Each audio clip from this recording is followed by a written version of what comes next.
May sumbong na kwento. Simulan na natin.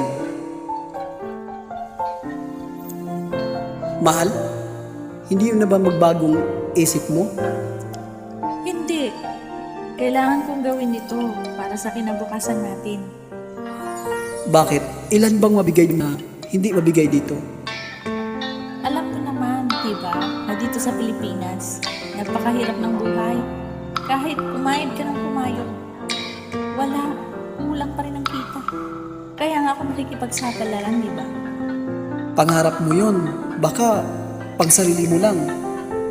Huwag kang ganyan. Hindi ako kikilos para sa sarili ko lang. Magsasakripisyo ako para sa kinabukasan natin. Sige, kung yun na talagang desisyon mo, wala akong magagawa.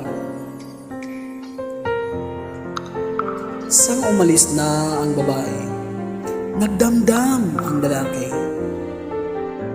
Pakinggan natin siya.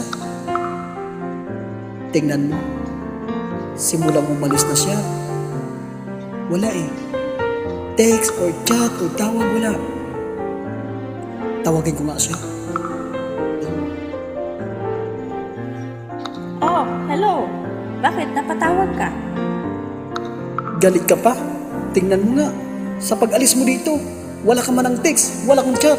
Kung paano, kung kamusta ka na dyan. Okay lang ako dito. Huwag mo akong alalahanin dito. Huwag mo akong tawagan ng ganitong oras. Busy ako. Marami akong ginagawa. Pwede ba?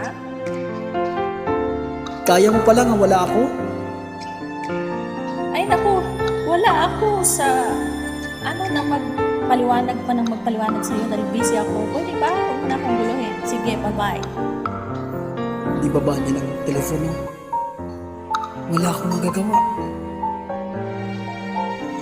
Ay nako, paano na kaya ako? Oh, Miss D and si Mr. A. Miss D, anong masasabi mo, Miss D, sa lalaki? Siguro ay talagang nangungulila siya at alam ko yan, siguro naiisip niya talaga na meron ng iba yung babae.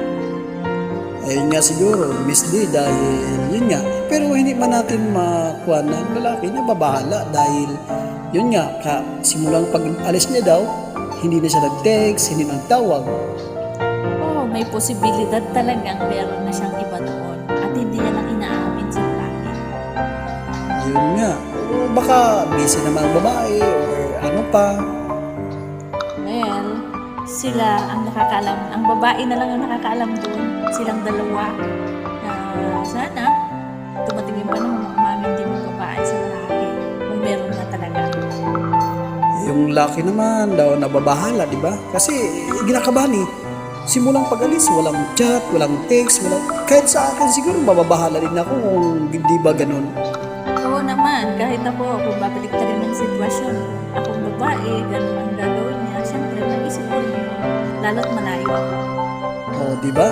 Ayun nga. Mahirap ngayon kapag maglayo ang mag-isa, di ba?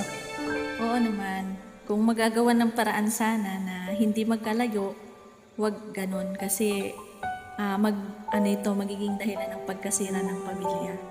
Okay, Miss D, dito na tayo. Salamat sa sumbong kwento. Okay, salamat sa inyo. Hanggang sa muli.